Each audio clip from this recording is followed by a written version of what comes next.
Tonight, we continue our investigation into schemes targeting mid-state seniors. According to the FBI, some of these victims are losing their entire life savings. Well, last year in Tennessee alone, a reported 1,577 people over the age of 60 lost a combined $43 million to fraudsters. Tonight, one retiree sharing how he got duped and something that almost never happens, how he got his money back.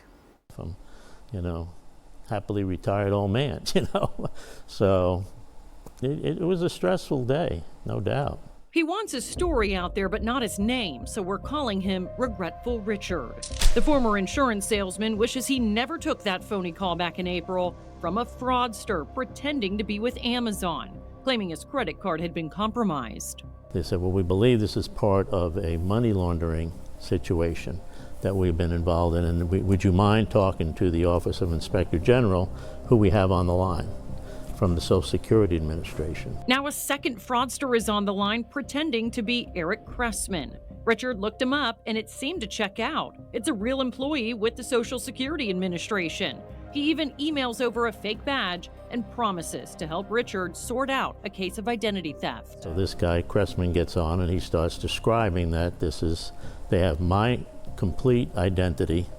They have homes rented in my name, they have bank accounts open, and they're moving tens of millions of dollars through these bank accounts throughout the Northeast and the Southeast. From there, the fraudsters send over a bunch of legit-looking paperwork with official-looking barcodes, logos, watermarks, and letterhead, and a notice saying Richard, a victim of identity theft, will be receiving a new Social Security number, and for his own protection, needs to transfer his existing funds to an electronic digital wallet, better known as a cryptocurrency account.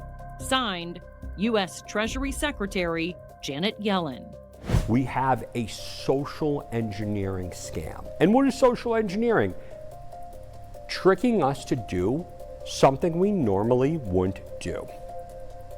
And in this case, this is the government imposter scam. Somehow he is led to believe that he is in trouble with the Social Security Department. So they send him emails, they send him spoof telephone calls, they send him documents that look very, very official, telling him that he is in trouble and he needs to pay a fine. As Regretful Richard becomes more skeptical, the fraudsters turn up the heat, adding pressure and sending more phony documents. It accuses you of drug trafficking, money laundering, and supporting terrorist activities. As a law-abiding citizen, you must have been terrified. You look at it, you're like, obviously somebody stole my identity, and that's what they're doing.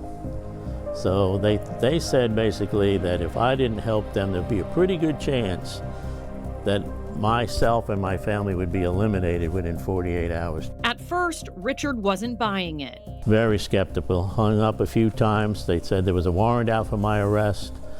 And when I hung up once, I got a call from Metro Police saying, this is Officer Phil Sims. We know you're dealing with, Social Security General Counsel on this. We've checked them out. They're legitimate. We ask you to cooperate. We like to protect our elderly people. We checked with Metro Police. There is no Officer Phil Sims on staff. Showed up Metro government on my phone when they called. And that's called phone spoofing. Yeah, this was a very elaborate scheme, and apparently elaborate enough when I changed my password on Social Security. This was on the back of the envelope, which basically says, scammers who pretend to be government employees. They may threaten you and may demand immediate payment to avoid arrest or legal action. Don't be fooled, hang up.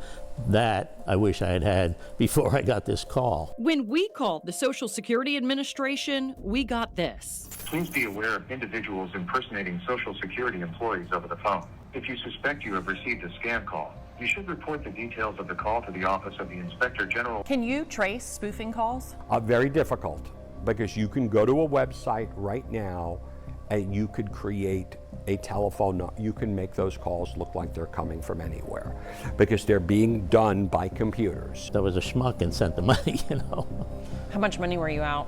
$39,800. A stunning financial blow. He replayed it over and over in his head. And yes, he was regretful, but Richard did do something right. Months earlier, his insurance company asked if he wanted to add cybercrime coverage to his policy, and for about an extra $25 a year, he did. Thankfully, you have coverage. You're getting a check in the mail to reimburse you. What are you going to do with that check? Put it back where it came from. I mean, I'm net zero on it, but that's fine. Zero is great when you get scammed. Oh, what a story there. And if you think that you have been duped, the FBI has set up a website to immediately field your complaint to the right office. Just go to ic3.gov. We've put that link to report fraudulent acts on our website. Just go to fox17.com and click on this story.